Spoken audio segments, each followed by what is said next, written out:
I forget. That's There you the go. worst, isn't it? It always I happens did like want at 10 something minutes for in. someone and they forgot to record it. And they Oh, asked me if I could do it again. And I was like, okay. Yeah. it's a lot. Yeah, no, we've missed, I think, maybe one session that we didn't record back in the beginning. And it's just such a loss because Yeah, it is. it's such good content. And you just can't always be on at the particular time, or at least I can't. No, and also we can use it in the future when we have staff that didn't join the agency until Yeah, after these absolutely. We use trainings. our own webinars all the time for training. Yeah, definitely. We've been using those for onboarding staff right now. Oh, good. The original one that Malika did for us last year, I think. Yeah. We've been using. All right. Good morning, everyone. We'll go ahead and get started. It's 3 after 10. First of all, I just want to thank you all for joining a second time. This is our second attempt. We apologize again for the first one. We had technical difficulties, but we've made plans this time, so we won't run into those same issues again. But since most of you were here the first time around, I'll keep the intro short. I just want to welcome back Beth Hall, who is our wonderful trainer, and she is also the executive director of Pact, an adoption alliance. This is a great program that serves children of color. They have things such as placement, education, support, community. They're doing trainings all the time. So she's an adoptive parent herself. So she comes from a place both professional and personal experience, especially in the area of transracial adoption. So welcome back, Beth. We're glad that you're able to join us again. I'll pass it to you now. Okay, thank you. And I just appreciate you guys trusting me again to try this again. That was quite discombobulating for those of you who were there when my internet went down.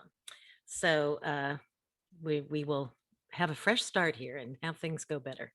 So I'm going to go through, I can't exactly remember. It seemed to me it was very early on that I started having technical difficulties and many of you had trouble hearing me.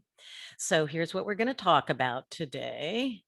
And I just want to tell you a little bit about Pact. We do have a lot of programs, and we'd love for any of you professionals or families, parents, birth parents, adoptees.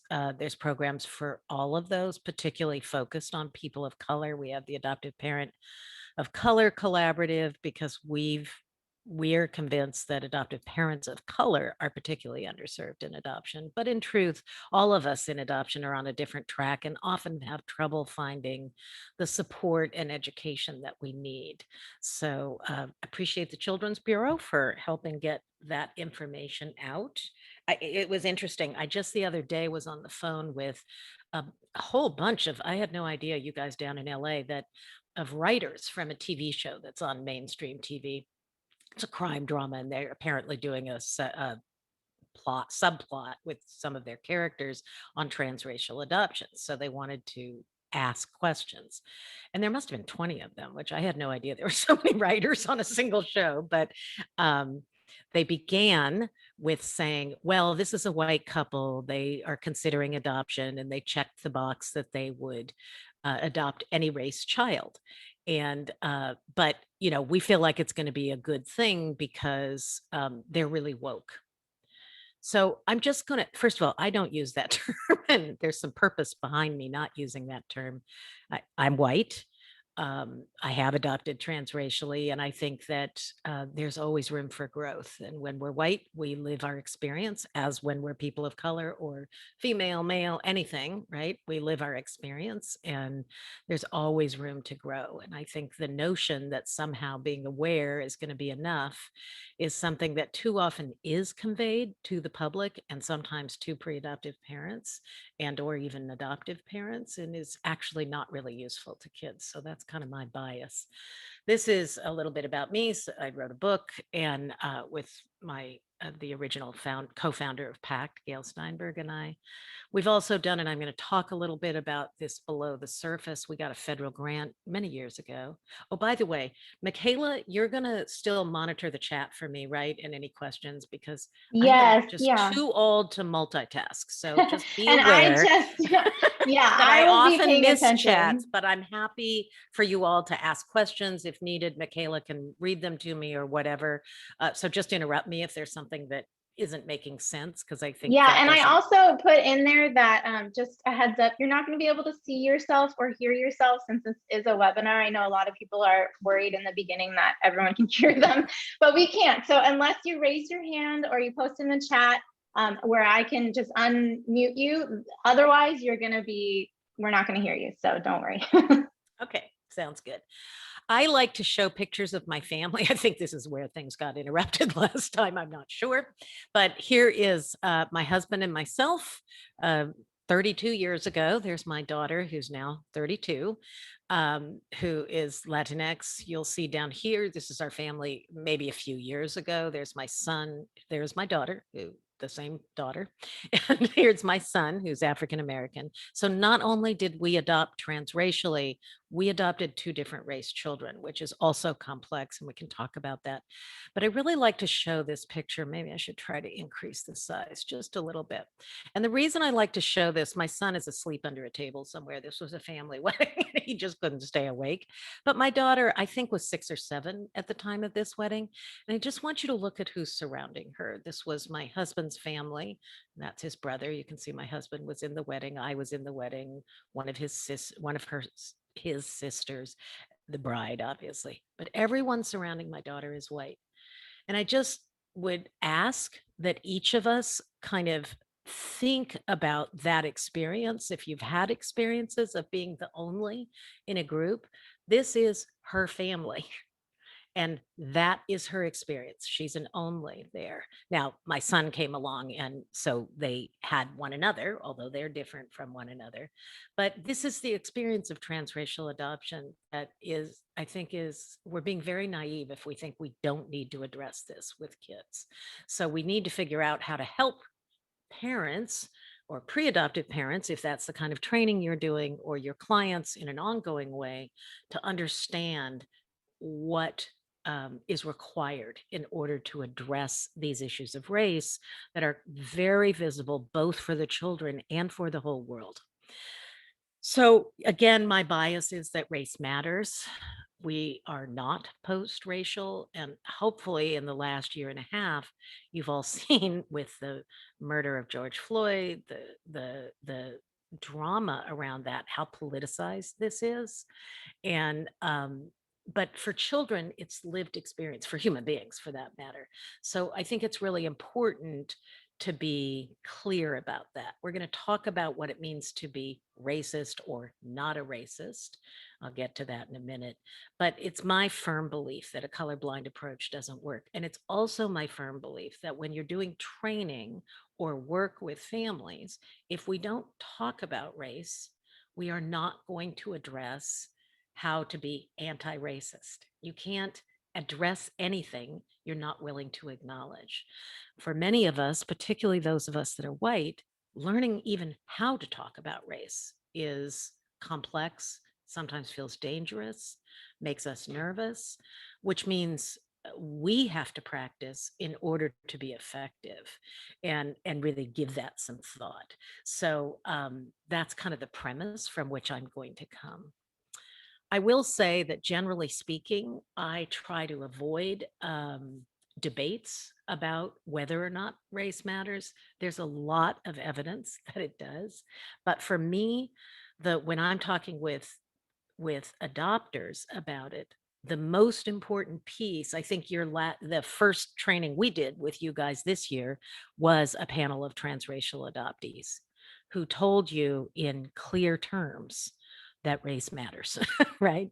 And we have to listen to them. I love this Brene Brown quote. She's great. I'm sure a lot of you know her, that, the way any of us learns, so this applies to both ourselves, because it almost always starts with ourselves, particularly those of us that are white, that are not living and experiencing the oppression of racism directed at us, generally speaking. So we have to open ourselves to learning about it, although we all do. Um, but we don't learn from places of judgment. We learn from places of empathy. So we have to believe the people who are living the experience. Adoptees are living the experience. Adoptees overwhelmingly, including those who absolutely adore their adoptive families, including those who are quite well adjusted by lots of, sort of empirical measures, believe that race matters in transracial adoption and that it needs to be talked about. So we have to listen to that with empathy and not get into debates or arguments about that. Just a reminder of what it means to be empathetic, but no judgment, listening, understanding, being able to see the world the way the people who are impacted by the issue. This is a tenet of social work, clinical work, right? I mean, we can't help people if we can't see things through their lens and help them understand their own lens so that they can address their feelings and figure out how to navigate them, if you will. So I just want to take an overarching approach with that. If I was talking to you as parents, part of what I would be saying is it all starts with us. Very often, parents want to start with thinking about what kids need, and that is obviously important. In fact, that's the highest end goal, but it starts with us. If we're not working on ourselves and understanding what biases we do and don't bring to the table, what understandings we do and don't bring to the table, we're not going to be very effective at doing anything about them, right? We have to address them, acknowledge them, talk about them, learn the language of them in order to do something about it. So when I'm trying to do that, I try to look for places and ways that I can help folks understand without a lot of, the whole history of race in America. I do tend to use words that are sometimes triggering for people in trainings, and I would suggest that you consider it as well, and I'll tell you why as we move along. But I thought you might like to see, and we often focus, and later I'm going to show a little video that some of our teens made this last spring about microaggressions and how they impact them. These are actual adoptees who are between 10 and 15. But I thought I'd start out with this little video. I think sometimes these are short, nice ways to remind ourselves what microaggressions look like. Often people assume that racism is only the Ku Klux Klan marching down the street and burning crosses on lawns. It is that, but it's much, much more and much, much deeper than that. So I think microaggressions is a very useful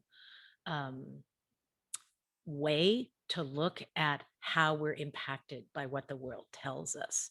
So I'm going to stop this share and share this video so that you guys can all hear it. And let's see, no, that's still my, sorry. Technically, I'm sometimes challenged.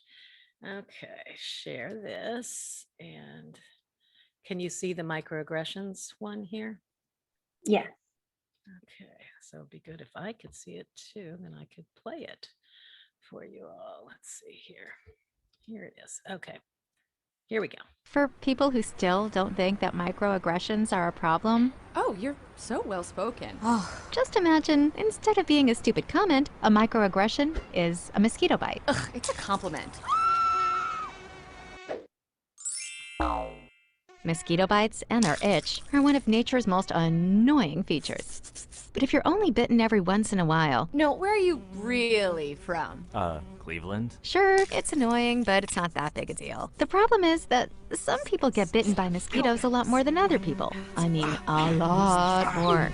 Whether it's on a date, Oh, your English is so good. Excuse me? going grocery shopping, You know, everything happens for a reason. I'm just buying apples. commuting to work, So when are you gonna have a baby? watching TV, We have to keep the Redskins name. It's part of our culture and history. or just walking down the street with your partner. I couldn't even tell you were gay.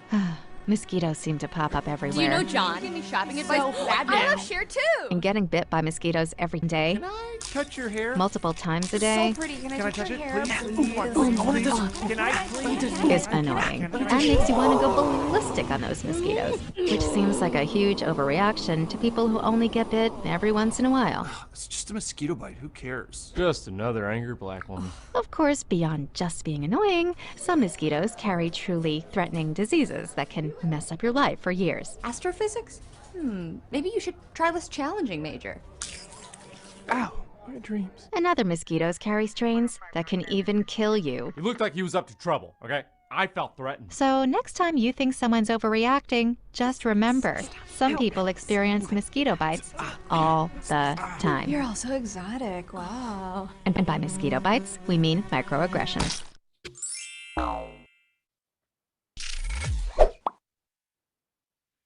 We actually use that video with kids who can easily relate to what they're, let's see here, can easily relate to it. We use it with, sorry, I'm having trouble sharing my screen again. Let's try this again. Sorry. I just wanted to ensure that I could show all these things this time and not risk last time where everything stopped. So I apologize. We will get through this. You know, I think what's important about this is understanding that these kinds of approaches, and there's quite a few of them, when you're working with families, when you're working with people talking about these issues, that video was not putting down those of us who have more privilege or experience fewer microaggressions. It wasn't an argument or a judgmental piece. It was simply laying out, oh yeah, of course, some people get bitten more by mosquitoes and some less. And obviously the people who get bitten more are going to be more impacted. They're going to sometimes have overreactions or what might seem like overreaction to the people who don't. I think that's the kind of stuff that we want to think about when we're working with clients or with families, is what it feels like. I can tell you that as a transracial adoptive parent, you know, I've experienced many times where people talk about what we're getting wrong. And often they're right about what we might be getting wrong, but they talk about it in a way like they wouldn't be doing that. The two things I see as most problematic for those of us that are working with these families is when we come in thinking that we can sort of euphemize race. So we talk about difference, or we talk about, you know, sort of nicer words that don't get to the true heart of the matter. This is a racialized issue. When you look at a family like this, there's no question that this child was not likely to have been born to these two women, or even if he was, there's a high likelihood that people are going to feel entitled to ask them a lot of questions around that kid. And when we know that child is also adopted or in foster care, as you can imagine, that is going to trigger right into his trauma and the trauma he's experienced in going through his placement, which we don't know from this picture, of course, but this visibility causes issues. And it also causes issues for the parents, in this case, two women who may already be receiving messages of heterosexism from a lot of the world, right? And now they're also receiving questions about whether or not that's their child or their real child. You can imagine that tapping into their own experiences, whatever they might have been, around heterosexism in the world, and probably lots of invisibilized things that we don't know about from this picture. And that's going to trigger them. So sometimes, in my experience, people working with these populations want to pull back and be kind of kinder, if you will, or not be too harsh with them. But I will tell you, I run a support group, it's virtual now, every month for transracial adopters. And the biggest piece of feedback I get is, why didn't anyone talk to us about this earlier in our process. We should have been doing this before. We should have been talking this way to our children, but nobody was really clear with us. They said, as long as you're not prejudiced, whatever that is, as long as you're not, you're not out in race, taking part in racist activities, which we've never seen ourselves as doing, then you just embrace the child and basically love is enough. That's a problem. And we professionals have to take responsibility for, if we're training that way or talking about it that way, that we're promoting that kind of thinking. The other thing that I see is a more judgmental approach, um, which often comes from those of us that are white, who are very quick to tell people what they might be doing wrong and not looking to ourselves. Could we live this life? Are we living a truly diverse life? And for me, that always means, who eats at my dinner table? Who do I love and who do I worship with? Those intimate things, whatever else it might be for you all, that are intimate and important core values to your family. Are you doing that in diverse settings, or are you doing that in more racially monolithic settings? Most of us in America are doing it in more racially monolithic settings. And isn't it interesting? It's tempting to allow ourselves to feel quote unquote non-racist, to sort of judge others and put it out there when we may not be doing it ourselves. I think it takes authentic work around race to be really effective with families like mine, transracial adopters, because we sense that. We can tell the difference between when you're being judgmental about us and may not even be living it yourselves. It's complicated. Race is complicated in America. And again, we only have to look back this last year to know how true that is. So that's an important place to begin for all of us. For people of color, it's even more complicated, because as white people, we either are eager to tell you what your experience is, which is both inappropriate and very complicated, and or you see how much those kids need some of your insights. And so you can easily fall into, I think, operating from a place of fear. What's going to happen to those kids if nobody teaches them? You can't act like that on the street, or you can't do that. It's dangerous, that kind of thing. So all of these things are not entirely invalid, but we have to really monitor ourselves in order to be effective with the population, if that makes sense. Okay, so I've broken this down. We think of this in a sort of 3-step learning process for families, which also means it's often a 3-step learning process for us. So I'm going to talk a little bit about what I think is an effective way to work with families and therefore apply anti-racist services to this population. Okay. And of course, I mean, let me say, anti-racism, it certainly involves more than just working with transracial adopters, right? So I think it's important for our agencies to do assessments top to bottom about, are we applying equity? And remember, equity is different, certainly different than diversity, and also different than equality. Equity is fairness. Equity, 7-year-olds understand fairness, right? They argue with us about fairness, who got the biggest cookie, who got whatever it might be. So, and yet we often want to get kind of more sophisticated, quote unquote, than that. But actually, I think it's a way to defer the issue. Look top to bottom at your pay scales, look top to bottom at who's in leadership, look top to bottom at who you're serving. Part of that for us was, I don't know, maybe 10 or 15 years ago, realizing I'm the head of Pact. So as a transracial parent, as you can imagine, I attract other transracial parents just by my very being. But we realized we also need to serve parents of color. And if we're not being anti-racist, because where do they go to get services? Where do those places exist? And where they need to exist in every one of our agencies. So we all need to be asking these questions all the time, right? In all kinds of ways. But today I'm going to focus on transracial adopters. Okay, so this first step that we believe is sort of understanding the issues. Parents and caregivers have to be convinced that race matters to do anything about it. I've sort of alluded to this already. It isn't about how woke you are, like the people on that TV show were saying to me.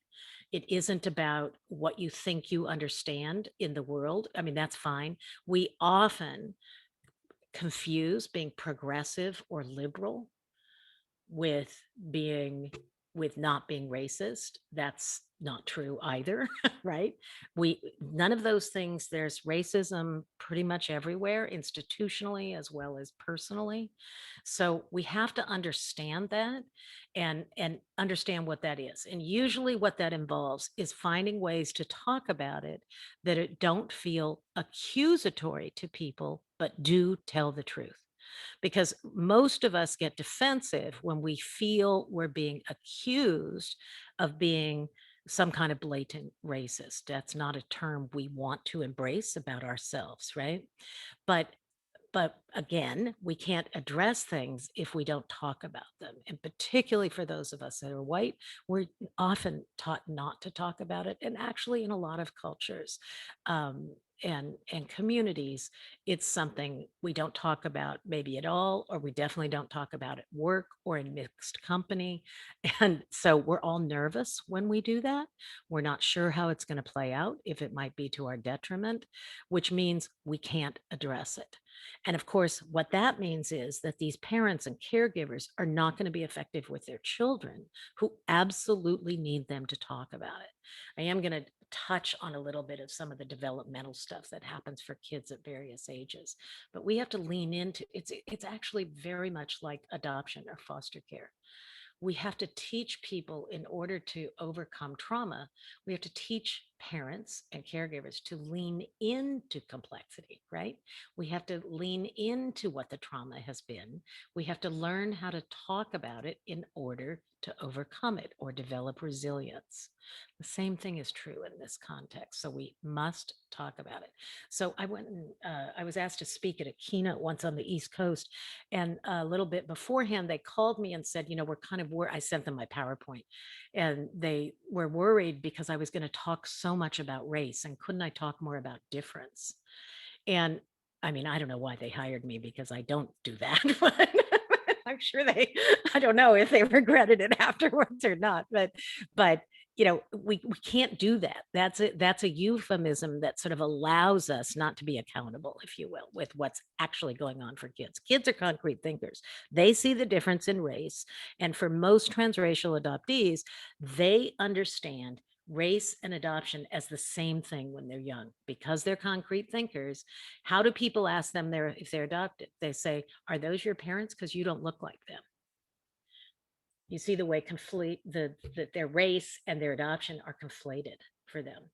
So it takes them a long time. It take any human being, it would take a long time to separate those things out. So again, I just want to remind all of us, it starts, in my mind, with adoptee voices. They are living the experience. We need to listen to them. And every program, that should be part of what we do. If you have adoptees on your staff, that's a huge asset, and listen to them. Now, they don't necessarily are not experts in parenting strategies or clinical issue. I mean, depending on what their other training is, but they absolutely understand their own experience of being adopted. And often, if they're in community, they're hearing a lot of other experiences of being adopted as well. So that can be incredibly useful. And when I hear people say, well, that was a long time ago, it's going to be different now, let me say, there's almost no video we can't show fairly young kids with adult adoptees talking that they don't say, that's exactly how I feel. So we need to pay attention to that. I want to, before I get to that, I'm going to do another film and talk a little bit about privilege, which I find is also sometimes a blocking point for some of the people we serve, and it might be for you. So again, this is just another little video that I think says, is useful in a way to acknowledge privilege that does not point at your client, but actually is just a way and something they can talk I hope about. to get 100% because I love doing well in school, because I was raised in an environment which valued learning. Me too. Yeah, privilege. Oh, that was so bad. That was so bad. Privilege is a very loaded term. In a word, is access. An advantage that you're either born with or that was handed to you. I think it has a lot to do with how your identity benefits from a system that has been in place for a very, very long time. Yeah, winning the birth lottery, to put it bluntly.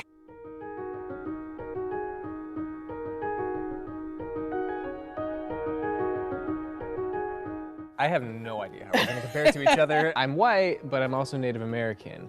I'm a man, but I'm also gay. I'm a Christian, but I'm also poor. I'm probably going to rank pretty low as a person of color and as a woman. I am a straight white guy, went to an Ivy League school. Both parents have graduate degrees.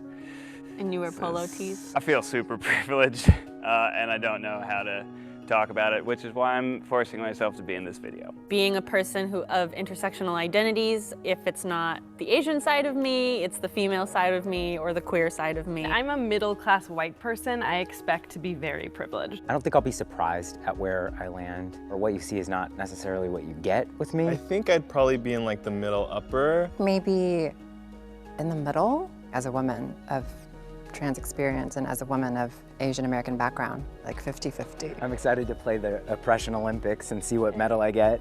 USA. Do you think Donald Trump got like a 1,000% on this? Ooh, this is complicated. I am a man, because obviously I identify as a man, but a man of trans experience. I have never been discriminated against because of my skin color. I think I have to check this. I have never been mocked for my accent. My family has Southern roots, and I grew up really poor, so I definitely didn't grow up speaking the way that I'm speaking now. I am not nervous in airport security lines. I'm always nervous. I've been pulled aside before where they're like, we see something in like this, pointing to the junk area. See, I've never even thought about the way trans people experience airport security. Oh yeah. I have lied about my sexuality, I have had to come out, and I have doubted my parents' acceptance of my sexuality, so. I fortunately have not had to do that. I have never pretended to be just friends with my significant other. I have. That one just got me. Having dated women and also having been in interracial relationships with men, I've definitely had those moments. I have lied about my religion, I guess. I feel like I need to take a shower. I've never been told I am attractive for my race. Does that happen? Yeah. I have never felt unsafe because of my gender. I have never been catcalled. I've never been sexually harassed or assaulted. Not checking any of those. Never been called a fag. I actually have. This question's a slap in the face. My family and I have never lived below the poverty line.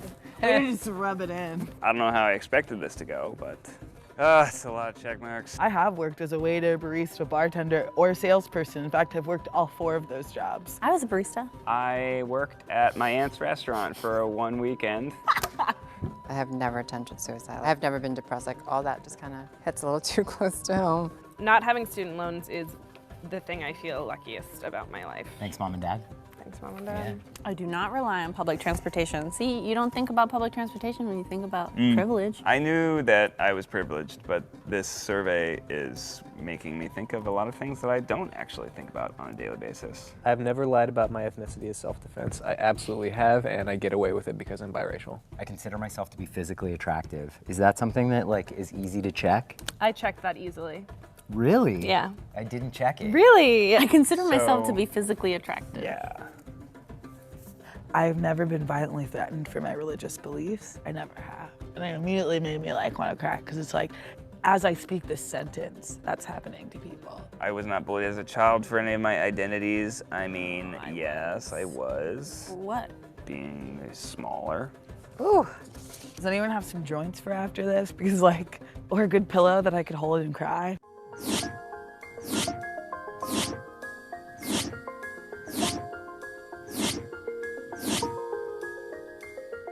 I feel a little sad all of a sudden,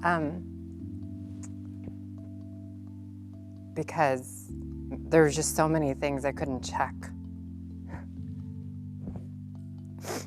I came into this thinking that I was pretty privileged, and I left feeling even more privileged. Recognizing your own privilege is definitely a step in the right direction. Every day I'm obviously very inundated with the fact that I don't have a whole lot of privileges, But I think that I often forget the ones that I do benefit from. It's worth it to look into learning about the privilege that you have because it lets you use it better to better the lives of the people around you. I encourage everyone to take a look at their own privilege. Even if you consider yourself to be someone who is at a disadvantage, you're probably more privileged than someone else. Going into this test, the advice that I would give is to know that it's not going to define who you are, it's not going to define your character, and it's not going to define your space in life. Those are things that you can create on your own outside of privileges. It just depends on how you create a path to get there.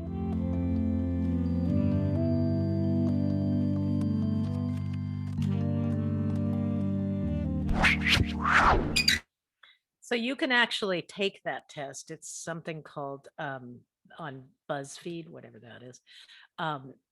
And I'll send out to you, Michaela, some handouts and the links to some of this stuff if people are interested in using it.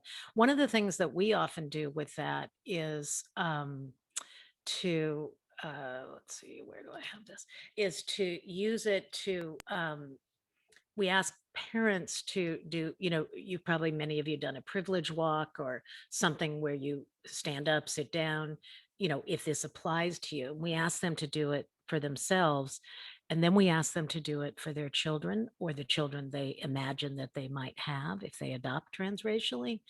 And I think that can be the beginning of understanding that, oh, we're having a different experience than our children are. And most of us as parents, no matter what we tell ourselves, rely on our own experiences growing up, how we were parented, all of those things informs how we parent. So one of the things that happens for those of us that have adopted transracially is we have to learn a whole different scheme here. And we have to recognize that what worked for us may not work for our children. And I'll note here in this, there is no video, or there's one, but I don't use it much for a different reason, that includes adoption as part of privilege. It should, because in fact, adopted people get asked all the time, so what's your medical history? That's a triggering microaggression, right? Oh, well, do you love your family? Is that your real family? All the things that they get. So there's also bias and therefore oppression around adoption, which means it's intersecting for kids in ways, again, I already mentioned, very often they think transracially adopted kids who are visibly obvious in their adoption often think of race and adoption as the same thing, even though they're not the same thing.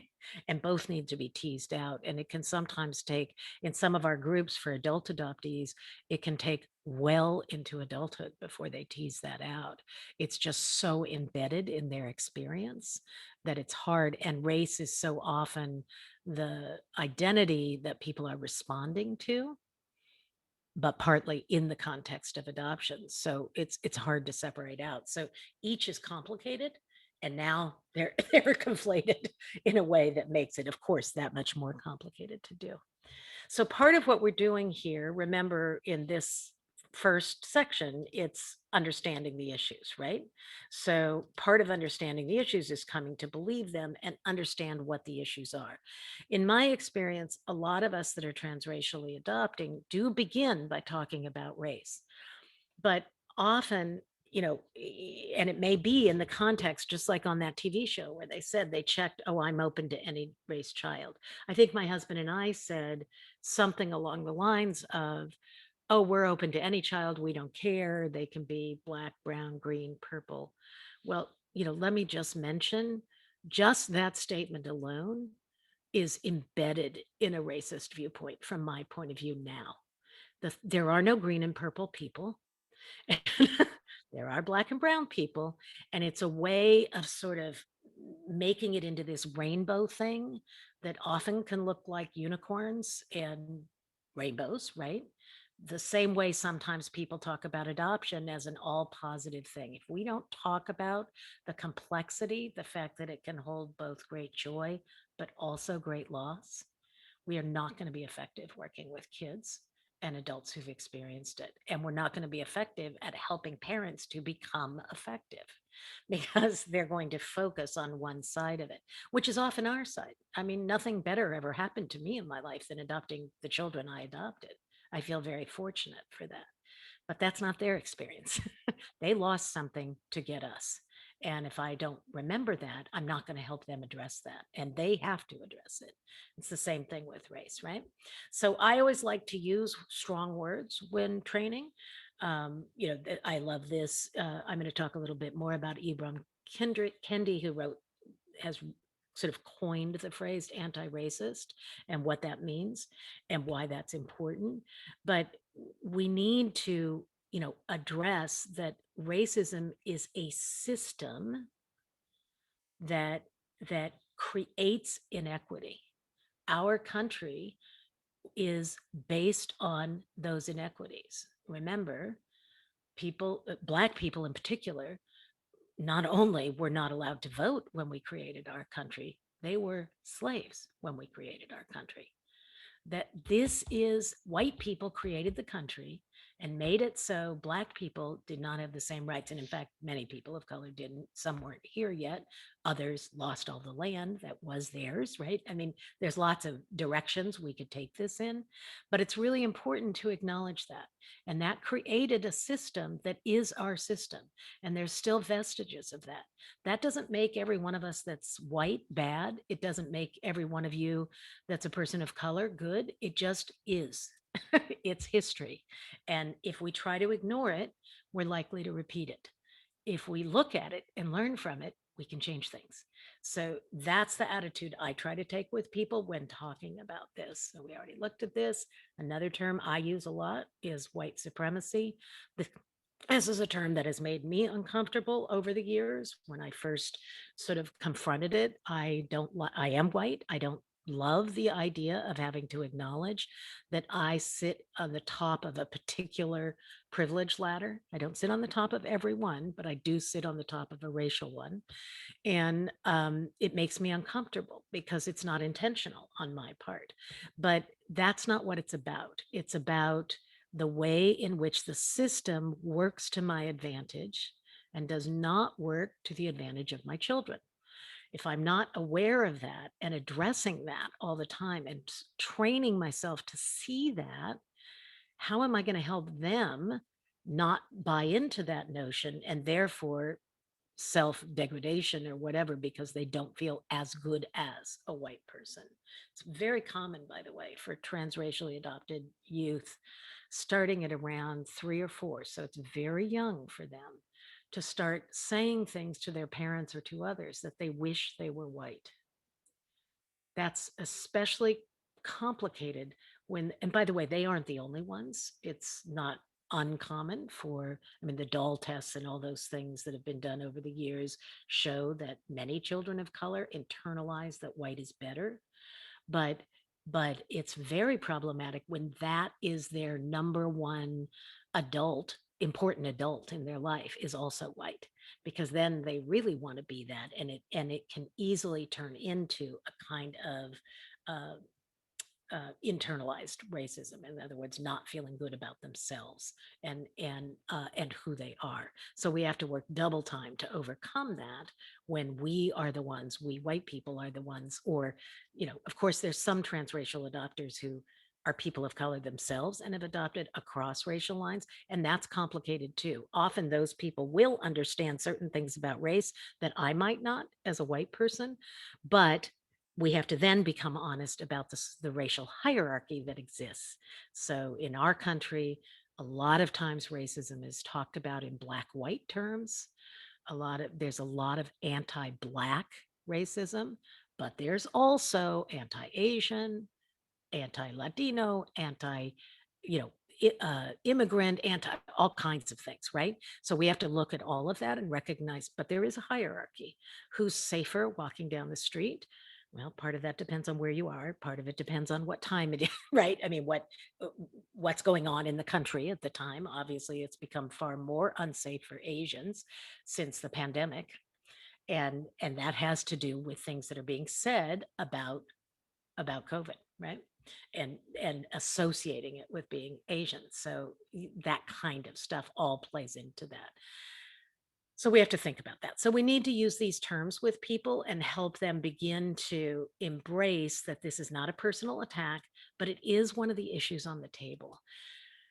I just thought I'd play this one last video, and which is Ibram Kendi. Some of you may have seen this. I've shown it at other times. Talking about being an anti-racist. He is the one who coined the term. He even has a really cute little kids book called Anti-Racist Baby, which you could use with your clients. We do. Okay, here we go.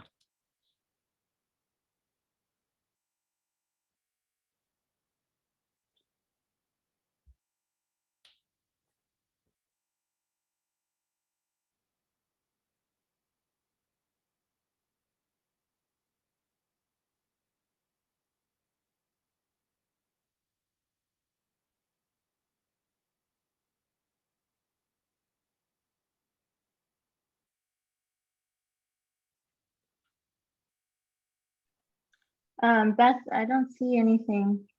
Oh, playing. really? Yeah. Okay. I was waiting. Happy? I Let's thought try maybe that I was again. the only one. Oh, maybe I didn't share it. I'm sorry, everybody. Like I said, I'm not always the most technically savvy. I apologize. All right, let's try to share. It's there. Could you hear it? There you go. Let's try Explain again. the concept of being an anti-racist. So I think first and foremost, we've been led to believe that the sort of contrast is between racist and not racist. I'm sure you've heard someone say, "I'm not racist." Anybody heard that? And so when someone says to me, "I'm not racist," I typically respond, "Well, what is a not racist? Like, what does it mean to be not racist as opposed to racist?" And typically people have never actually thought about that question. And it's also the case that typically people cannot even define racist. And typically the concept of not racism is really an act of denial. And so if the contrast from racist is not racist, does that make sense? It is anti-racist. And so really, when we sort of understand the contrast, and I'm speaking really about the contrast because it's hard to understand what it means to be anti-racist without understanding what it means to be racist. But anti-racist ideas suggest that the racial groups are equals. Racist ideas suggest that certain racial groups are superior or inferior, better or worse than others. Racist policies yield racial inequity. Anti-racist policies yield racial equity. Racist people are people who are expressing racist ideas or are supporting racist policies with their action or even inaction. And I say inaction because if you do nothing in the face of racist policies, then essentially, since racist policies are more or less the norm, you're maintaining that norm of racism. While to be anti-racist is one who is expressing anti-racist ideas or supporting anti-racist policies with their action. So let me go back to my PowerPoint. You get the idea. And I think what's so freeing about this concept of anti-racist is, again, it is not accusatory. And I think often in the past, when we talked about being a racist, that's why so many of us were so eager to jump in and say, "Oh, I don't have a racist bone in my body," or "I'm not a racist," because it felt like it was an indictment of our humanity, right? Who we are as people. And that's something that's going to go pretty deep for most of us. Whereas when we talk about it the way Dr. Kendi talks about it as being anti-racist is something that works towards equity. Racist is something that does not promote equity or vice versa, promotes, these gaps, then it's again not personalized, but rather what are we working for? And I think that's profound. We've found it to be profoundly helpful to transracial adopters, because for those of us that have done this, it is so we know we love our kids. So it's extremely difficult for us to acknowledge our own racism if it's personal, because it's essentially a betrayal of our children, right?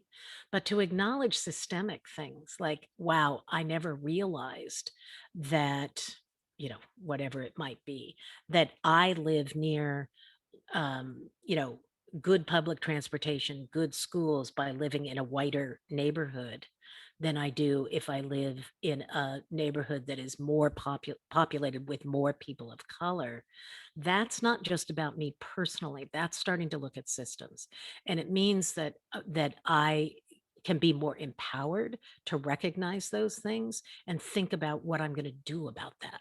Am I going to take action, or am I going to look the other way? Am I going to say something when somebody says something, which I can't imagine that there's a white person on here or pretty much anywhere that hasn't heard some racial slurs in their life, mostly when it's just white appearing people with us in a space, right? And the question is not, and we're not going to get it right every time. Sometimes we're so shocked we don't know what to say, but we begin to think about it as, this is a system where I have to step up or I don't. How could I do that? What would I do to do that? We start to think about that as a way to be in the world. So I think it's a super useful concept if we go through it, as opposed to these sort of more accusatory forms of talking about racism. Now, that doesn't mean, as a white person, I will say, I understand myself to be racist, in the sense that I know that I still do not always have antenna. I don't usually intend to be a racist, but that sometimes I'm complicit with systems or moments in my life or other people's lives where I let things pass that are in fact racist. So it's not about not having to work for it. It's not about not taking responsibility, but it is about it not being an attack on my character, I guess. It's something I can always do something about. No matter how wrong I got it yesterday and every day before that I've been alive, I can change it today because it's action oriented, if that makes sense. So some of the things we use to do that are some of the tools we use for this to help people come to this. We created a thing called Below the Surface. I showed it in that first little slide with my book. And we have one for white people and one for people of color who are considering adoption transracially. And it's basically 100 questions that ask all kinds of things about personality, attitude, lifestyle, and knowledge. In the olden, remember, my kids are in their 30s. So in the olden days of adoption, when I was adopting, and even before that, when transracial adoption was kind of thought of as a way to solve the race problem in America or some crazy thing like that on the backs of young children. I don't know how people thought that was going to work, but we did. And that's why, and when, like, people like the Union of Black Social Workers spoke up and said, what are you doing? I mean, this is not right. And they weren't wrong, in my opinion. But we thought of this as a solution for something, and most of the focus was on, do you know things? If you know things, if you read books about Black people by Black people, or read books about, whatever race, Guatemalan people, whatever race or culture or ethnicity your child might be, that was kind of the solution. So we focused on knowledge as the issue. But when we got this federal grant and looked into it, we really came to the conclusion that personality and attitude and then lifestyle are the much more important things and much harder to address. So by personality, I mean, this book does these questions where it asks people, do you, if you can't make your computer work, you've already learned the answer to this question about me. Are you the kind of person that seeks help, or are you the kind of person that just keeps trying no matter what? I would rather die than read the manual even though on page 1, it might tell me exactly what the problem is and how to fix it. I tend to push every button, make a mess of everything, but that's my way. That's not a great fit with transracial adoption, actually. And remember, personality is hardwired. So it's hard to make changes to our personality. We can do some, but it's difficult. Am I the kind of, and the reason I say that's not a great fit with transracial adoption is I'm going to need a lot of help. There's going to be a lot of stuff that I don't know what my children are experiencing. And I'm going to need help from people who do know more. And if I don't like to ask for help, that's going to be difficult for me. If I'm comfortable being in the limelight, transracial adoption is probably going to be easier for me than if I'm not. You can imagine that I probably am. You would be right. But for instance, my son isn't, and he also is living transracial adoption. So we need to understand that. If I'm someone, I'm the kind of person that usually has 3 or 4 books that I'm reading at the same time. Somehow I rarely engage in only one. And so I like complexity. That's not a bad quality for someone who's transracially adopting, because again, there's going to be a lot of complexity. There's not going to be a single path or one answer to most questions, even though sometimes we wish there was. So we look at personality and sort of rate that. And actually, in this little test thing that we use with our clients, you actually get a number out of that. So there's a rating for transracial adoption suitability index or something once you add it up. Attitude has to do with, do you think that if particular racial groups or ethnic groups did more to help themselves or so on and so forth, that they would be better off if they changed their attitude about certain things? It kind of comes back to that microaggressions video where somebody said, the lady was firebombing all the mosquitoes, and the white guys over on the side felt like it was a gross overreaction on her part, but she's covered in mosquito bites and they're not, right? So it's kind of attitude about how we see things. By the way, this also applies to adoption. Do I think that a healthy adoptee is more likely to feel comfortable searching for birth family or less likely? Often society assumes that a healthier person won't search. But much of the research says that somebody who feels comfortable in their dual identity and has a comfort level with their family is more able to search without feeling they're risking the connections in that family. So, it's just sort of digging deeper into those things. Lifestyle, I already mentioned this, is basically who do you eat dinner with? Who do you love? Who do you worship with? Intimate things. Often when families come to us, their focus on lifestyle has to do with, no, I know lots of people of color. There's lots of people of color at my work, or, I live in the Bay Area, or in your case, LA. And so, it's a very diverse area. Yes. And certainly up here, and I'm pretty sure down there's pockets where there's almost all white people, and other pockets where it's dominated by Latinos or Asians, and even particular ethnicities, right? Black communities, all of that. And so it's digging into that. Are you having daily experiences, and not just you, but will your child have daily experiences with other people who share their racial experience? And for many white folks, we don't. So, and then finally, knowledge, which is the most fixable of things, reading books, learning about stuff. But it is important to acknowledge we don't learn about particular communities of color in school the way most people of color learn that in their home, from their family, the legacy that is passed along to them. My daughter is Guatemalan, for instance.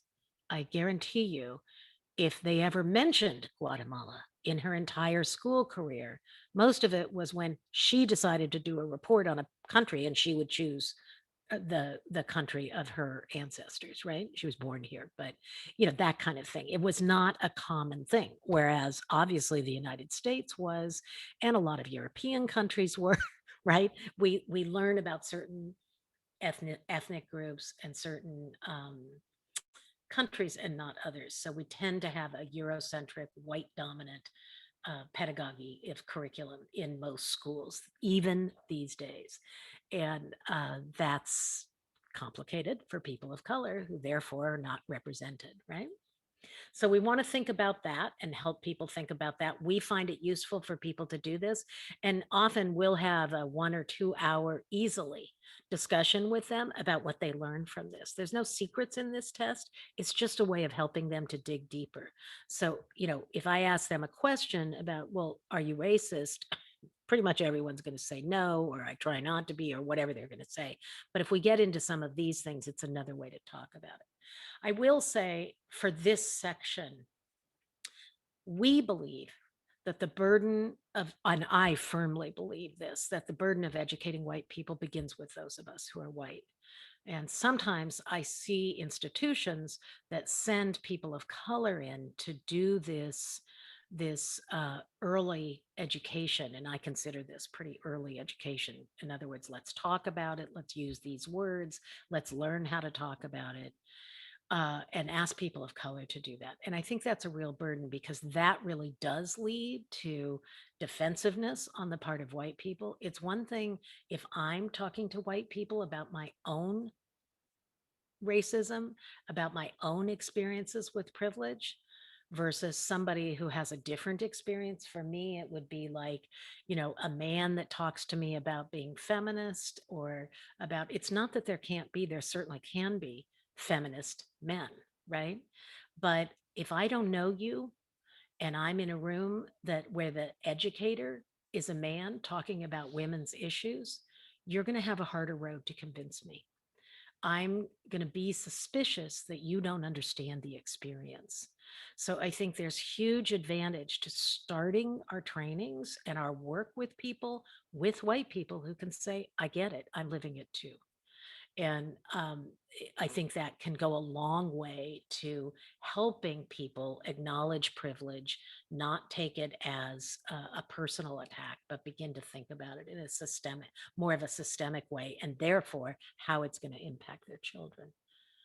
So before I go on to the next step, Michaela, are there any questions or anything that anyone wants to comment on before I go on?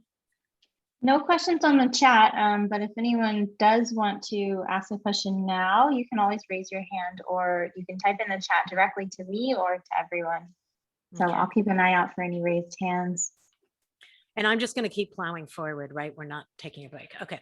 Yeah. So the next part is, and just interrupt me if a question comes up, is now let's say in my experience, most transracial parents these days will acknowledge, and especially with time, especially as their kids get older. It doesn't take long. I mean, I was literally, when we first got our daughter and she joined our family, we were immediately asked a million questions in the grocery store, everywhere, right? So it didn't take us long to figure out that we were going to have to figure out some things about this, that these things were going to happen to us. And whether it's a brand new baby or, an older child, stuff is going to come up. So they're going to likely come to a place, although there are some that don't, where they can acknowledge that race matters, and hopefully that racism exists. But most of us, particularly those of us that are white, are very nervous about how to talk about it, especially if we haven't had much practice, which many of us have not. So what I try to do is talk about what our job is as parents. I mean, I see a parent's job as guiding their children, loving their children unconditionally, and taking responsibility for the world in which their children live, right? So a lot of times, a lot of transracial adopters will talk to me and say, it's not that I don't want to talk about it, but I'm just worried that if I do talk about race with my very young children, like these little cuties here in this picture, that I'm going to introduce a notion of fear, or of, that there's somehow a disconnect between white people and Black people in this picture, and that they should be afraid or nervous or feel like people don't like them because of their race. But, to me, that just the way I try to talk about that with families is to be clear, that just doesn't really make sense. Think about other things that we consider unsafe. I'm going to assume that many of you live in urban areas. I do. I live in Oakland, California, and that's where we raised our children. They lived here pretty much their whole life for maybe their first year in San Francisco. And there is no way we would say, well, 2 is too young or 1 is too young to make sure children understand the street is not safe. We would never say we're going to wait until they ask us if it's okay to cross the street. And up until they're ready to hear that, we're not going to teach them that under no circumstances can they run into the street. And in fact, when both of my kids did, probably most of yours have tried to do that, if we called them back in some pretty harsh terms, right? We made it clear you cannot do that. We scared them. So isn't it interesting that when it comes to race, we are often afraid to scare them? We could also talk about that in the context of private touch. We teach very young children what's okay and what's not. We talk, and I don't know if you use the term private touch, but whatever version of that you use, we are not afraid to do that. Why? Because we do not want this to happen to them. And we raise it to a level where we believe it's that important. So I'm not a big promoter of fear at all times, but I think that can be kind of like what Ibram Kendi was saying, a way of actually denying something that's real, that they need to address and we need to address with our children. This often means a lot of practice, but we need to do it. We need to talk about and what that boils down to, from my point of view, is values. So I might say, some people don't like other people because they have a different skin color or they have darker skin. But I don't end there. I always train parents that my next statement is, and in our family, we don't believe in that. And then, like any good, curious little kid is going to do, they're going to run around looking for examples of that. And they're going to check in with you. If you talk about it, they're going to come back to you, just like they do with private touch, just like they do with the crossing the street. They're going to put their little toe at the edge of the curb. Is this okay? And look back at you to see if you think that's okay. They're going to go on the driveway as opposed to the sidewalk. This is how children learn. They begin to understand the limits you set, and then they test them, right? To figure out where the actual boundary is. It is our job. It is their job. We have to give them the tools to do that job and encourage them to do it. We also have to understand that silence is a conversation. When something happens, we see something, or we never talk about these differences, that remember, the whole world is pointing out to them. I mean, we rarely went to the grocery store or the dry cleaners or wherever I took my kids, all the billions of places when they were in their toddler and pretty little years, and didn't hear something along the lines, oh, are those your kids? Or where did those kids come from? Or something that on some level is a takedown of our family. We are not being acknowledged as a family. We're being questioned as a family. Let's be real. Foster children, adopted children already question whether this is their real family, because they know there was at least one other family, maybe multiples, and that it could happen again. It's happened once before, it could happen again to them. So if we ignore those things and think it doesn't matter or hope they didn't hear it, I hear that a lot from adoptive parents and foster parents. Well, I don't think they actually heard that. I think that can be a really big mistake, because children are going to assume that we did when they do hear it, and they will hear it. And by the way, they will hear it many times when we aren't with them, especially as they get older and older, right? When they go to school, whatever it is. So we have to come to believe and help them believe that silence is a conversation and put an end to that if it's important. I think it's also important. A lot of us confuse race, ethnicity, and culture. So, race, as we already talked about, is something that has to do with hierarchy. There's actually no such biological thing as race. So, there are Black people who have very light skin. There are white people who have very kinky hair, blah, blah, blah, right? All these things. But race is generally something that's been set up as a hierarchy that has to do with power and equity or inequity, right? Ethnicity usually has to do with your what country or community within a racial group or other group that you're part of. So I mentioned my daughter's ethnicity is Guatemalan, although most of the time I identify her as Latinx or Latina, and that's usually how she identifies herself to the public or to the world. But obviously, it counts that she's Guatemalan. She's entitled to that. She owns it. So we have to understand those differences. And again, for those of us who don't talk about race and culture and ethnicity much, we're often anxious to even ask that difference, which means I don't know how I'm going to teach my children about that if I'm afraid to even talk about it. Culture is something that is almost always learned through human contact. If you think about your culture and how you identify that, whatever it is, whether it's racially, ethnically, or some other way, you probably learned that from significant people in your life, maybe people in your family, maybe others who taught you what that means. Most of us have our own version of culture. So there's not one Guatemalan culture, for instance, although there's certain commonalities in most Guatemalans, right? That culturally, but it's taught by people. Therefore, my daughter growing up in our family who are not Guatemalan is not going to inherently get that. She's not going to learn it in school. She's not necessarily going to learn it from us. Even if we read from now till forever, we're not going to be culturally Guatemalan just because we read 70,000 books about it or see 100 movies, right? So it's just something that's important to know the difference, which then becomes a motivator to understand what has to happen next. This is often the stage at which both parents and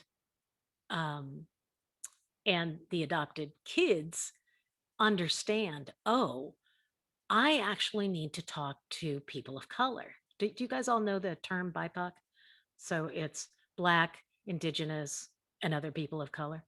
And so, it becomes this is the perfect partnership. Once people are convinced that race matters, now they actually want to hear from people of color, whether they're adult adoptees or people of color who can help them understand. But it's very important that we not always ask people of color to lift the heavy burden of our own, meaning those of us that are white, of our own racial experience and ask you all to solve it, any of you that are people of color. And sometimes we do that. So I think there should be in training, in work, the ideal way to do that, if you can staff it that way, is to have both white and people of color doing some of the training so that people can see it takes both. Because some of the internal work that we have to do, I think, is best done in our own community and not asking people of color to tolerate our questions and naivete, which can feel extremely burdensome when you're literally living a life where you're experiencing that kind of oppression all the time, all those mosquito bites, right? So we want to minimize that as we can. But if there's opportunities where we can hear from people of color who can help us understand more deeply, and let me say, it really makes a difference for kids. I remember my daughter, she grew up back in the day where everybody went to malls. I don't think they still do they? But whatever. Anyway, because we're old. And I remember I had a friend over and we were having coffee. My friend was not over to talk to my daughter in particular, but my friend is Latina. And my daughter is getting ready to go out. And I can't tell you how many times I've had conversations with her, and they were probably in late middle school or early high school, that you need to not wear your giant size purse or your huge backpack when you go to the mall because everyone's going to follow you around. And you need to be mindful of that. My friend is over. Sophia gets ready to go. Okay, we're going. So and so's picking me up to take us to the mall. She has some giant size purse. My friend takes one look at her and is like, Sophia, what are you doing?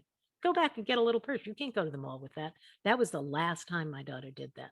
Now, I had probably said it 100 times, but it came differently because the person who was saying it to her knows from firsthand experience what that means. So this partnership is essential to transracial adopters. They must connect with people of their child's racial ethnic group.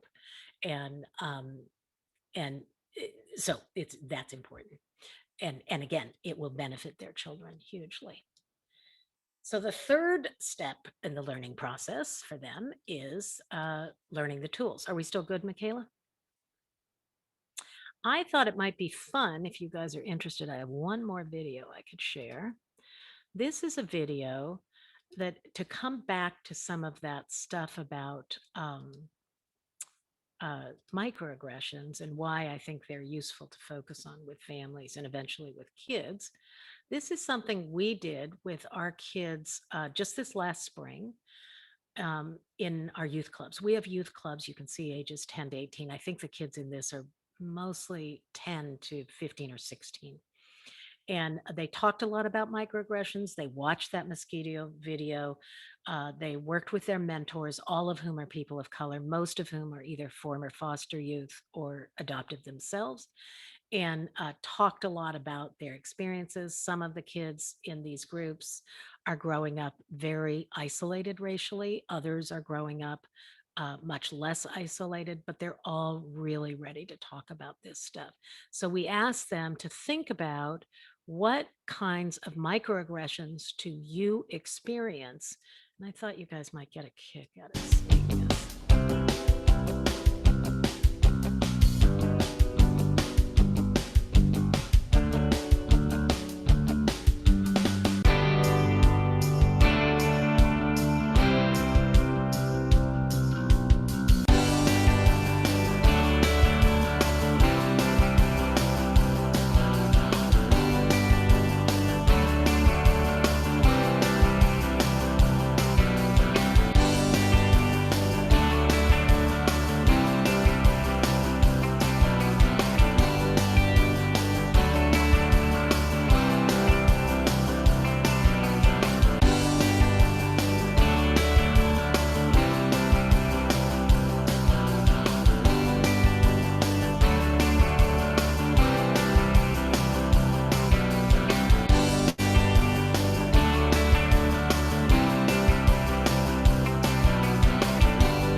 cute, aren't they?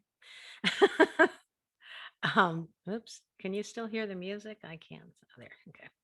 Um, I show that, and so when we began that exercise with the kids, they started out, all the younger ones, and many of the older ones saying, no, I don't really experience microaggressions, maybe around race, but definitely not around adoption. But once we started showing them stuff and talking with them about it, and the counselors, their mentors, described things they'd experienced that they considered a microaggression, these kids couldn't wait to do this project.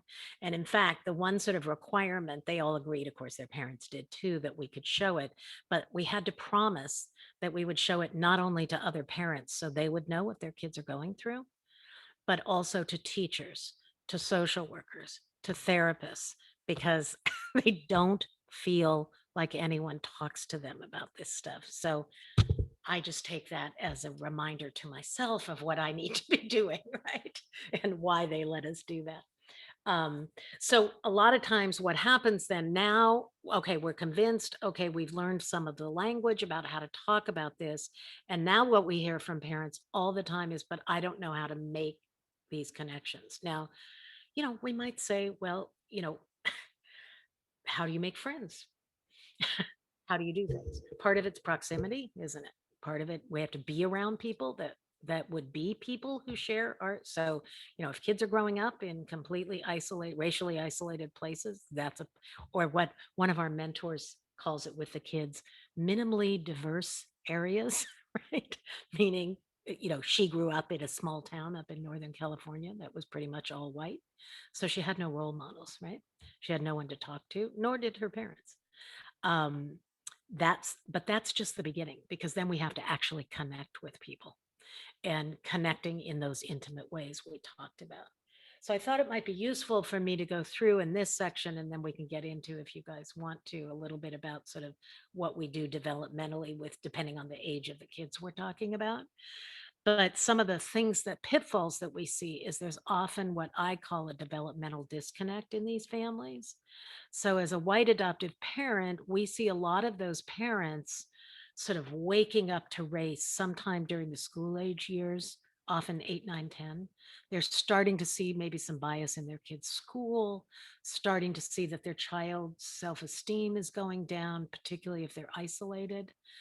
They're getting worried about that. But what we need to teach them is that, in fact, their children started noticing race when they were babies. They notice the differences very early on. And if you're silent this long, until those kids are 8, 9, and 10. So this is when we get all these calls. Can we join the youth? Can our kid join the youth club?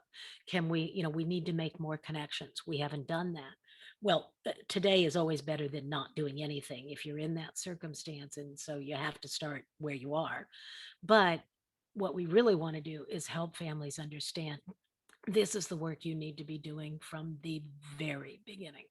You need to be making those connections, because what happens is often their kids have already written them off. They don't talk to them about what's happening to them at school or the racialized things they're experiencing, because what they've learned is their parents don't talk about it. So they presume that they shouldn't talk about it, and it's not an issue their parents either see or want to address. And that can actually really conflate to, for adoptees who are already maybe experiencing some anxiety about whether or not they really belong in this family, or whether or not, if they're bad enough or this enough or that enough, they might lose this family like they've lost others. That can be very problematic. So we really want to hone in on that with parents and get them to see that. The other thing we want to do is, I think a lot of times, I'll mostly focus on demographic isolation, but a lot of times there's a lot of families that are living in racial isolation, or their kids are. There's geographic isolation, and maybe you all we work with a few families who live in pretty remote areas. Some of the kids in our youth clubs. I mean, some of the kids in this last session were talking about being afraid to be where they live, because they're the only Black person there or the only brown person there. And they are afraid that, they've heard about George Floyd or they've heard about people getting killed. They're afraid of the police, but their parents aren't. And they're afraid to even talk to them about that. But they stop wanting to go outside. They stop wanting because they don't feel totally safe. Think about what that might mean for a child to feel that way. This is a child who's already been transplanted from at least one family to one other, maybe more, right, along the way. So that's complicated. That's geographic isolation and what we tend to focus on. But in cities and urban areas where I think most of us are working, I think we really have to focus on demographic isolation. So here, I live in Oakland. When my son was, I don't know what age, 7, 8, 9, 10, something like that, there's 2 baseball leagues here. One had these beautiful fields. Mostly the people and the kids were white in the group. They had fancy uniforms. It was great. And like I said, about 95% white. Then there's a second league. It's called the Babe Ruth League. Most of the people in that league are people of color. And it did not have a fancy field. It did not have fancy uniforms. And in fact, when we brought our son to that league, which is the one we chose, we were pretty much always the only white people there, or at least the only people where both parents were white. When my son came up to bat, my son was not a good hitter. Great at outfield, he understood the game of baseball, but he was not a good hitter. The whole community comes out for these games. And the whole community, my son's name is James, would be like, come on, James, this is your time. You're going to get a hit this time. They were on his side. Now, why was that? I know a huge part of the reason was they felt sorry for him because he had white parents. There we were cheering him on in the rooting section every time, right? But they felt sorry for him. I don't care why they did it.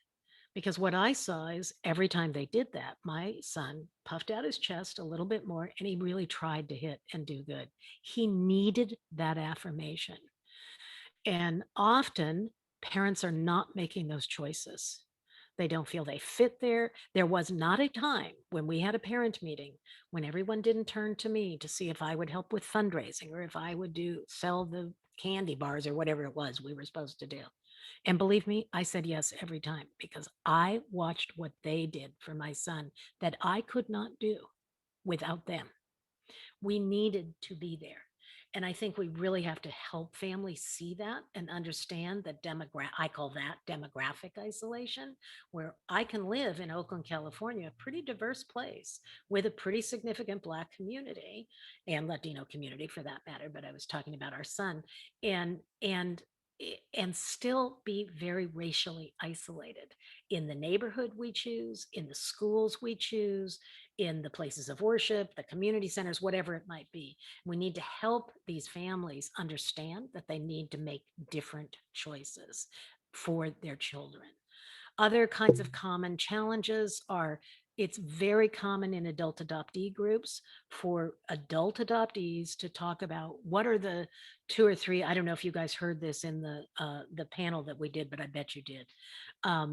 We very often, my parents would say, "Oh, I'm sure Mrs. So-and-so didn't mean that way." In other words, discounting their experience, that the microaggression that happened, right?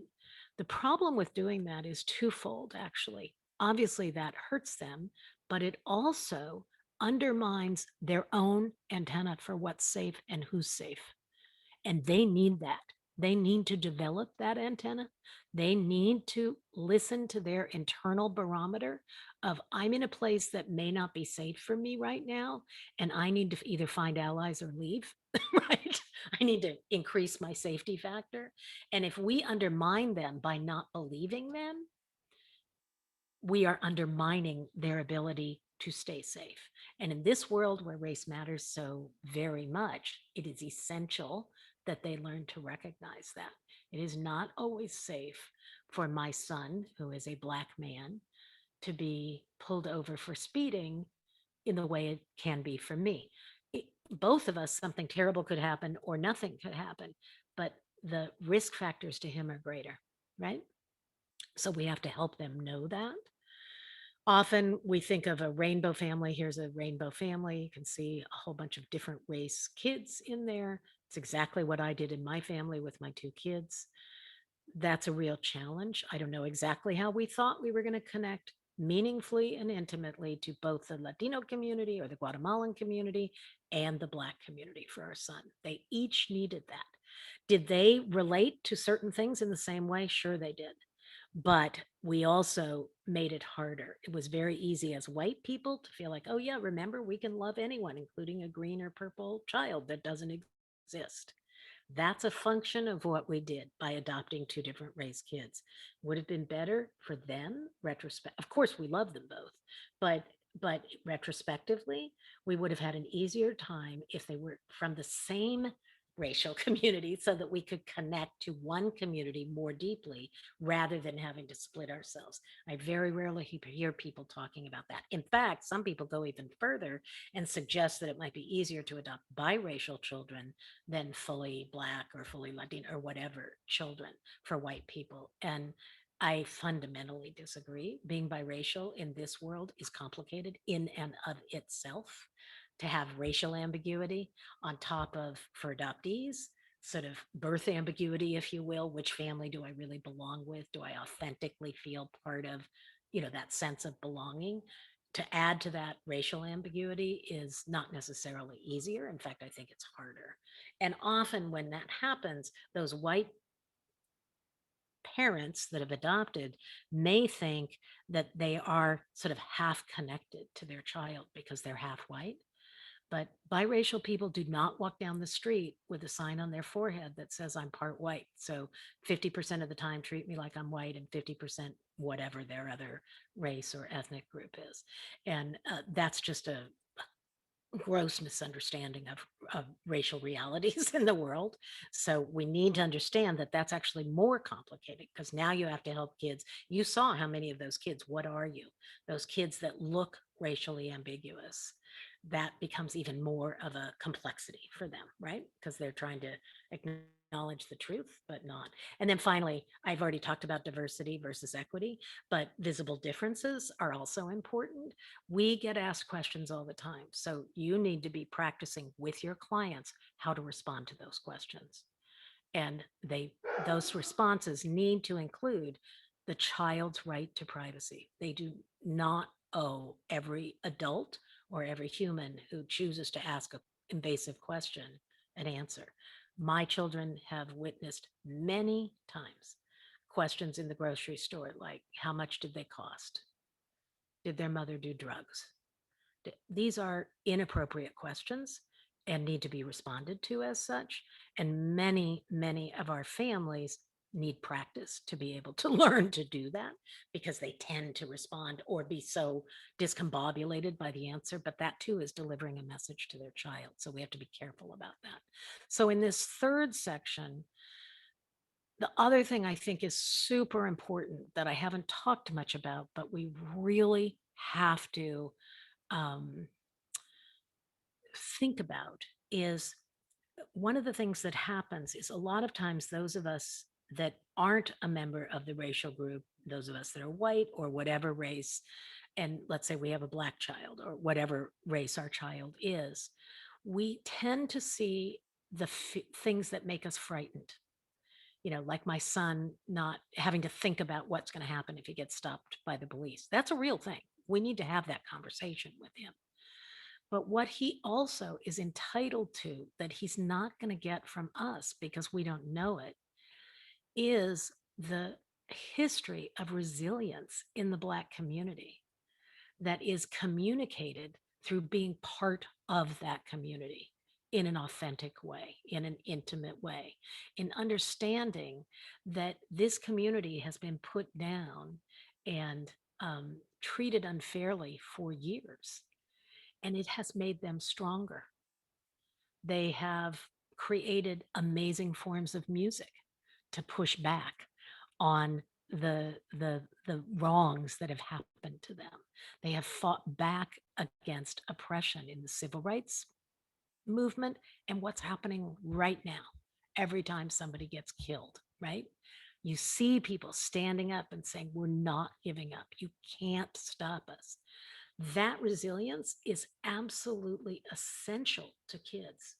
And we have to be very careful, those of us who are white and with transracial parents, that they're not somehow only holding up what could be seen as the negative aspects of being an oppressed group and not holding up the incredible resilience that results in these communities. Communities of color, all of them are facing oppression, and all of them stand up with amazing resilience in one way or another. They don't stop pushing back. And transracially adopted kids deserve that legacy as much as anyone else, if you will. Okay, so I thought I can talk about developmental stuff and sort of what's appropriate at various ages and stages. Michaela, are there anything you want me to respond to before I run into that? No, not at the moment. Okay, am I hanging all of you with me? I feel like I've been talking for hours now. I need to do a dance or something to keep you all entertained, right? So I just thought it might be useful to go over a few of the things that I think tend to come up with various ages, some of the specific kind of training we do with parents of various aged kids. You know, whether you're a clinician or a case manager or whatever it is.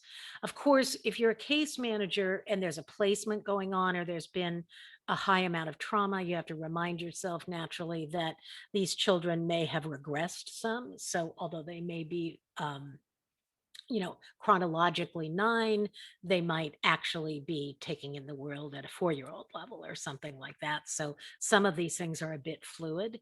And in my experience, both with my own kids and with the kids we work with at our camps and at our various programs, you can always afford to go younger, because even if they don't think they need it, they can then become the educator for other kids, right?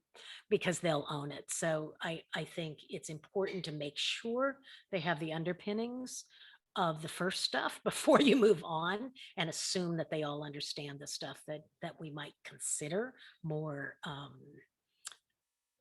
you know, more evolved or you know, further down the developmental timeline, if you will. I think I've said a lot of this stuff, but I'll just go over it. It's really important, I think, that parents be encouraged to understand that by the age of 5, i.e., when their kids start to school, they need to have named race in their family, and actually far before that. Most of us need practice, so we should start at the very earliest ages. The good news about kids, if you say something and you feel like you said something wrong, you're going to have to say it a million times to them anyway, because they're going to keep asking until you give them an answer they like. If it goes over their head, they're going to say, do we have to talk about that? I need a cookie right now, and you promised, or whatever. Kids are resilient. If there's not one time, a lot of times we hold ourselves to the standard that I have to say it right. That just can't be a parenting strategy in my experience, because there's just so much you're going to get wrong, or I got wrong, and I think most of us do. We just have to hang in there and keep doing it and let yourself. And you know, the good news is when you get something wrong, you apologize to your kid and say, I need a do-over, which means you're teaching them that they are entitled to do-overs as well. A very important parenting concept, especially with kids who are struggling, right? So we need to learn to talk about this stuff. I really feel anxiety when I hear people talking about, you know, chocolate chip cookie dough color people and whatever, you know what I mean? Peach colored people and stuff like that. There's nothing wrong with talking about colors. We are various colors, and there's some wonderful books that we like to use to sort of, my son used to call it melanin, where melanin comes from. It comes from your ancestors. Did they live in a place with lots of sun or not much? My kids quickly understood that my ancestors came from a place with not much sun, and that's why my skin is the color it is. And their ancestors came from places with much more sun, and that's why their skin tone is the color that it is. So we talked about it factually. We compared ourselves all the time, but we also taught them the language of the world. And the language of the world is not cookie dough color and peach color, right? The language of the world is black, white, whatever it might be. And I think it's really essential that kids be armed with that so that when they hear people using words, they understand them. They understand what they're talking about and are not confused. So don't be afraid of that. We need to encourage families not to be afraid of that. We need to point out things. So whether it's, I think I might have written in here, yeah, I did, that my kids and I went into dry cleaners kind of at the same time with a woman of color. The dry cleaner person, the owner or whatever, the worker there, tried to wait on me first, but we had not come in first. I said to the owner, I believe that this woman was ahead of us. He went ahead happily and waited on her and then on us. But here's where the key is. When we walk out with our kids, so my kids were young, probably 4 and 6, something like that. My kids are 2 years apart. And I said to them, did you see what happened in the dry cleaners? This is where a lot of parents get tripped up. They don't circle back. Maybe they didn't see it this time. Probably they did, but maybe they didn't. But if they didn't, we want to talk about it. Did you notice the man waited on me before the other woman? Why do you think that happened? My kids probably said something like, we know, probably rolling their eyes, Mom, she was black, you're white. Maybe he was doing that. We don't know for sure, but it's possible. Some people think that that's an okay thing to do, but in our family, we don't. I didn't even have to say much because by then they'd heard me say that so many times. They knew it, but we need to talk about it. We need to give them examples because what did I say? They were 4 and 6, I think. It's not going to be long before they're in some places by themselves where the very same thing happens. And I won't be there to talk to them about it. Now they have to come to me if they're going to get guidance from me about it. So we want to initiate those conversations, have those conversations, talk about what's fair, what's not. Begin to tease out. Sometimes it's not going to be a racial thing. Actually, Mom, this man, I don't think it was race. I think it was because we all kind of came in at the same time. And by the time he looked up, you were actually standing a little bit in front of her. So we can start to complexify the discussions. It doesn't have to be that everything in the world is racialized. But on the other hand, we cannot avoid that topic, right? We just cannot. So we have to teach people. And very often, people with this age kid are thinking it would be best to wait a little longer to keep them in that little bubble of protection. But protection comes from recognizing it and knowing when you need to, what's safe and what isn't, who might be safe and who isn't. We need to help them develop their antenna. And if we're avoiding it, we're not helping them with that. I always made a real point of making sure to speak to people of color, who certainly did not recognize me as someone they necessarily wanted to talk to, right? But I made a point of that because I wanted my children to see me value people. If we were getting on a bus or whatever it might be, I usually tried to sit next to people of color if there were choices for me, because again, very often people of color don't have people sit next to them because of various racialized fears, right? And of course, at the end of the day, for us, it was often around the dinner table, but whatever our sort of family time was, we talked about the things that happened during the day. So I might tell them a story about somebody said something that was a racial slur, and I was so shocked I didn't know what to say. What do you think I should have said? And then together as a family, we would brainstorm what I could have said. This is a way of developing armor for young children so that when they go to school, where we are not going to be with them for every minute of the day, they have some preparation about how to think about these things and how to notice these things. So that's kind of what we want to focus on in these ages, if that makes sense. I'll just keep Beth, we had a along. question. Yeah, good. Are you going to, is it okay for us to send out the PowerPoint to everyone so they Yes. can, okay. You'll all get the PowerPoint, and I have some handouts and some other stuff that'll go with it. So I'll send it to you. You already have the PowerPoint, Michaela, but I'll send you some Yes. other stuff. Okay, perfect. Thank you. And I will send the videos. I have video clips mostly, but I'll send you the original videos and some of the other videos that we sometimes use in our training process in case they're useful. I love school-age children because of this top reason. School-age children are the fairness police in my experience. There is not a 7-year-old I have met who is not uber aware of what's fair at all times, mostly for them, but also for other people, right? So that means they are little social justice minions just waiting to happen. And we need to help parents understand they are great people to talk about what kinds of things are fair at school, at church, at whatever it is you do at the park, whatever it is, and what should we do about it? And to begin to develop that resilience factor that comes from being a social justice minion, if you will. So I just love this age for that reason. They also are really interested in going deeper in things. So we strongly advise parents to always tell the truth, and for that matter, professionals. I think that, again, another really common thing from adult adoptees and foster alum is nobody would tell me what actually had happened to me or what was really going on. And you can't get over things you don't understand. So we have to talk to them about the truth. And the truth is going to include some hard realities about race. George Floyd was killed for no good reason, right? And that's not okay. And so it is reasonable to start to talk about, so can the police be safe or not? And how are we going to manage that? Obviously, we don't want children who are living in continuous fear. We want to build that resilience that I talked about earlier. But the only way to get there is to tell the truth and then talk about what strong people do to fight back against that, right? Which includes both thinking about how to stay safe. If you think about some of those witnesses in the trial who cried, who are living with huge guilt, but who found ways to try to stay safe while trying to interrupt something. It's really important.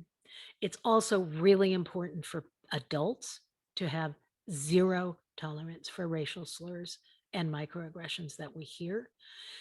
And we need to explain them to our children, why it's not okay with us for someone to say that word, what that word, how that word has been used to put people down, to keep them from being able to control their world or have the same rights as everyone else. And that in our family, remember that value statement. In our family, we don't believe in that. So to be continuously teaching parents to do that and to ask them to notice things again, just like we did with the preschoolers and the toddlers up until 5.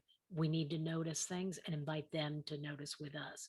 Because then what happens is when you move into the tween and teen years, which I just sort of put all together, although obviously there's some, you can tease this out.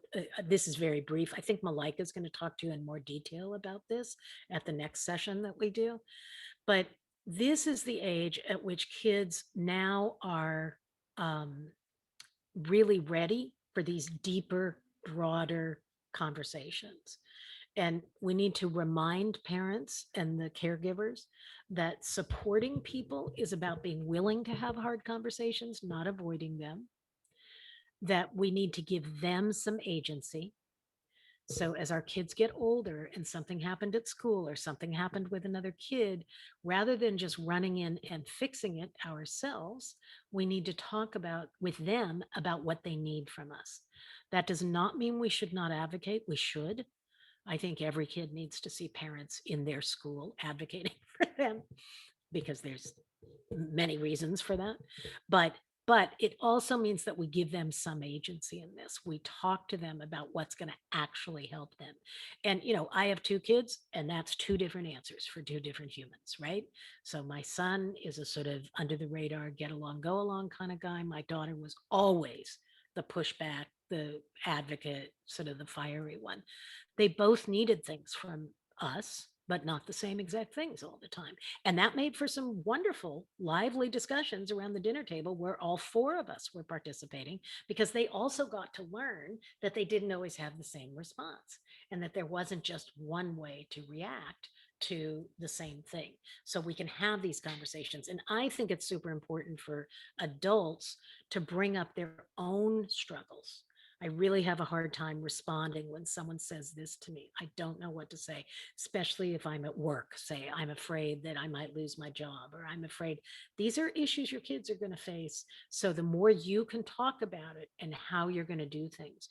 I love the idea of someone actually at your agency did this for us one year at camp, where they created family action plans.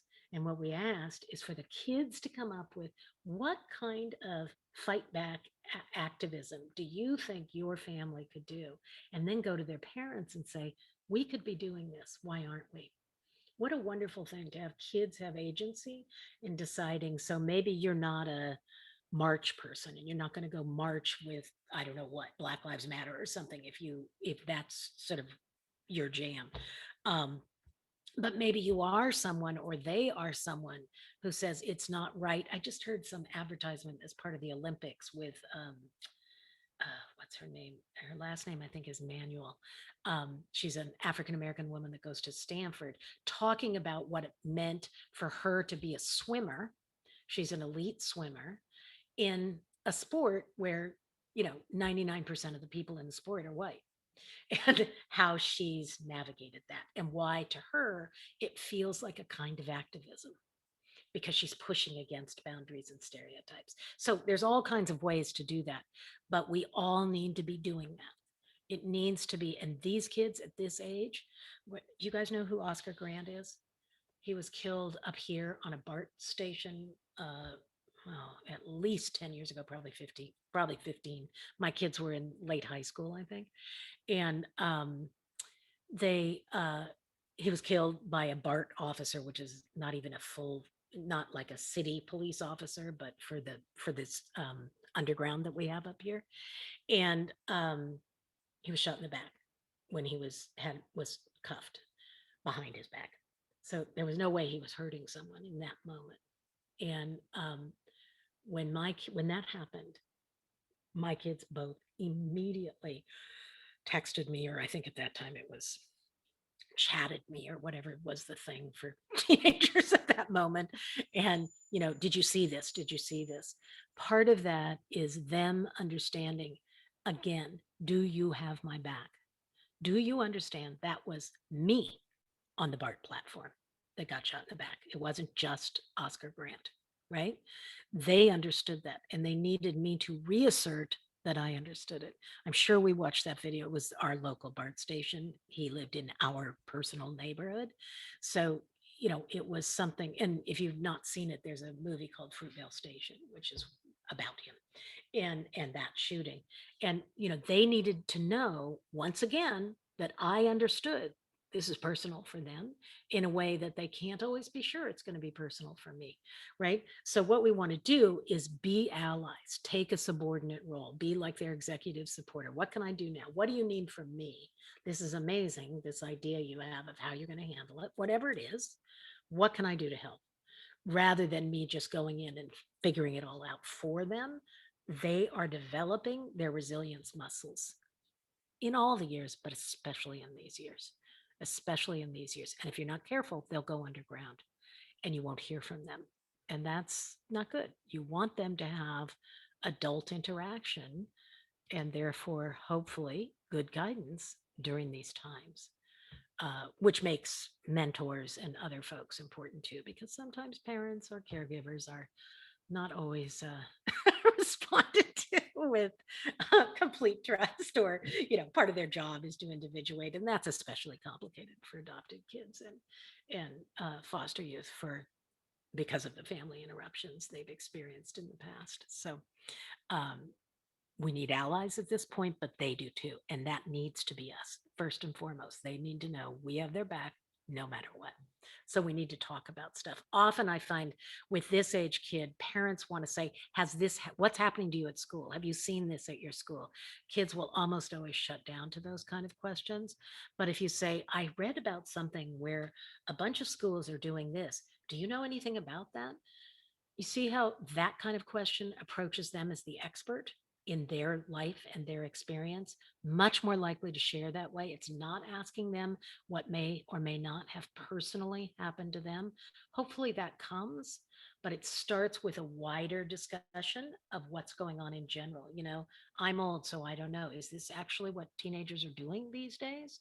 How do you handle that? How do friends of yours, do you see that at your school? That must be really challenging. That kind of discussion tends to be more effective with these kids. All right, I'm at my end. 4 minutes if there's other questions. Yeah, so By if my clock. anyone, yeah, we have 3 minutes left. So if anyone has any questions or comments, feel free to put it in the chat or raise your hand and I will allow you to talk on the webinar. Wow, that was really great, Beth. I hope it's been helpful and so what much. you were all hoping for. There's so much on this to think about, isn't there? You know, that's why we do some of the support groups. It's really been interesting how often I hear from the parents, like I said, saying, why didn't anyone tell us this before?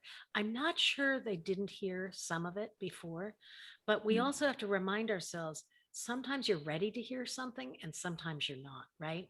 Because you just aren't that far yet. It's pretty overwhelming to have a new child join your family and to, you know, make all the adjustments that are required for that. So, you know, sometimes we just have to keep repeating these things and they may be heard in a new way. We were just working, one of the families that comes to our group is going back east because of the pandemic. Their family has not met the new child before. So they were on the call and they asked the other parents what, and so these peer opportunities can be really valuable. They asked the other parents, well, what do you think we should be careful about? And several of them started talking, you know, when we first got our child, we told the whole family all the details of their history. But that turned out not to be such a great choice. Some things came up that some people had judgment around some of these things that we wish we had talked with our children first. You know, that was something that family probably had heard before because most of us, I think, talk about confidentiality in these contexts. But in their own exuberance around this child joining their family, they just sort of went with their gut, which was to talk with great pride about everything about their child, including some of the things that other people might have more judgment about, right? And they found it very helpful. And I think those kinds of things and those opportunities, as much as we can create them, can be really helpful. I think they sometimes need guidance from someone with a little more experience, but so that, you know, someone's not saying, well, I found race really doesn't matter to my child, therefore it must not matter. That's not true. But I think that that kind of support and those kind of sort of repetitive messages can be very useful to people in this. We meaning transracial adoptive parents, we're on a different track of parenting. We have some things that we're dealing with that many of you don't. And that being acknowledged and surfaced can be very helpful. Yeah, I agree. And I think it's important encouraging caregivers to seek out learning more and educating themselves and not just waiting for it to happen. It's not going to just happen. Not waiting for that, you know, oh, now can you explain to me why it matters if I run into the street? We would never do that because they would die if we did that. And we would never let that happen. And we need to take this just as seriously. Right. We had a question on the chat. What other tools would you recommend that can help parents who don't have experience with other races or the awareness of what people of color experience? Well, some of the things we do, we give homework, by the way, to people that are doing this, and I think it's very effective. Here's a couple of standard things we do. I mean, we'll have them watch a movie or read a book, but we often involve go somewhere where you're the only person of your race, where everybody else is. Now, first of all, they may not even know where to go to accomplish that, which means they have to do some research. So let's say that was given to me about my son who's Black, right? So let's say I didn't know anyone who was Black. I'd have to think about, okay, where am I going to go? I'd have to research where the neighborhoods are, where there's all Black people. And maybe I would go to that park, or maybe I go to a Black church, or maybe and I might have an experience where I'm not totally welcome there. That's part of it. right? But I would certainly have an experience of what it's like to be in the minority. How safe do I feel? How comfortable do I feel? And that is the beginning of opening up to what it might feel like for my child, right?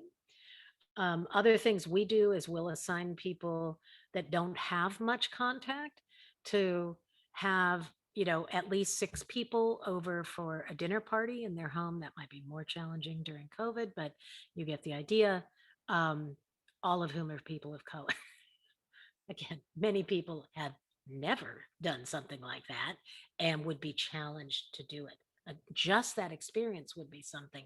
Sometimes we'll push them a little more with, why don't you tell them what you're thinking about doing? And if they have any advice for you, it'll be interesting no matter what. But just for some people, they'll come back to us after 6 or 8 months and say, I had to go out and make a new kind of friendship with people I worked with or people I see, but that I've never connected that way with. That's a good thing for them. So we try to give suggestions that are pretty hands-on. If they live far away from any people of color in some racially isolated area, we'll start to say, go look at the school your child will be going to and literally count how many people are in that classroom that share their race, that, see the teachers, all of those things.